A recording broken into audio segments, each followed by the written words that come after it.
اللہ کے شعائر میں سے جہاں بیت اللہ ہے، جہاں مسجد نبوی ہے، اللہ کے شعائر میں سے جو اللہ رب العزت نے اسلام کے شاعر بنائے ہیں، اپنے پیغمبر کے ذریعے امت کو سکھائے ہیں، اگر غور کیا جائے تو ان شاعر میں سے ایک عالم ربانی بھی ایک شاعرہ ہے۔ اس کے بارے میں امام احمد بن حنبل رحمۃ اللہ علیہ 10 لاکھ حدیثوں کے حافظ فرماتے ہیں، اذا لم يكن العلماء اولیاء فمن يكن، علماء ربانیین جہاں انبیاء کے وارث ہیں وہاں اولیاء بھی ہیں۔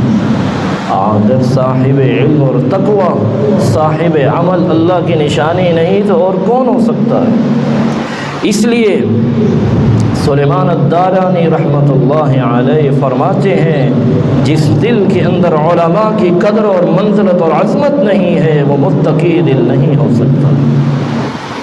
اور سچ کہا تھا رسول اکرم صلی اللہ علیہ وسلم کے زمانے میں ایک شخص نے کہا تھا، ما هؤلاء القراء اجبن عند اللقاء، دیکھو ان قرآن پڑھنے والوں کو،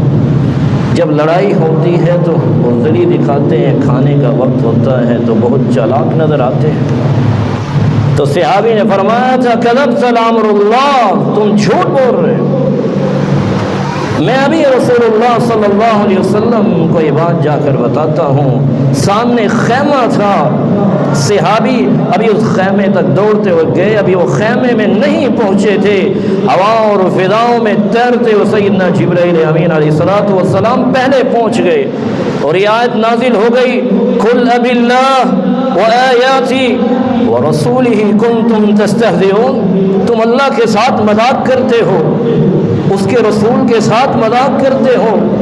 اللہ کی آیتوں اور نشانیوں کے ساتھ مذاق کرتے ہو۔ اللہ کے ساتھ تو مذاق نہیں ہوا تھا، اللہ نے اہل علم کے ساتھ مذاق کو اپنا مذاق کہا ہے، رسول کا مذاق کہا ہے، اللہ کی نشانیوں کا مذاق کہا ہے۔ اہل القرآن ہم اہل اللہ وخاصتہ، اہل قرآن یہ قرآن کا علم رکھنے والے ہیں، عمل کرنے والے ہیں، یہ علماء ربانیین، یہ اللہ والے ہیں۔ قلب تقی وہ ہوتا ہے جو اللہ کے شعائر کی عظمت کو ماننے والا ہوتا ہے، پھر ان سے محبت کرنے والا ہوتا ہے۔ چھٹا دل جو اللہ سبحانہ و تعالیٰ کو پسند ہے، القلب المہدی، ایسا دل جو اللہ کے فیصلوں پر راضی ہو۔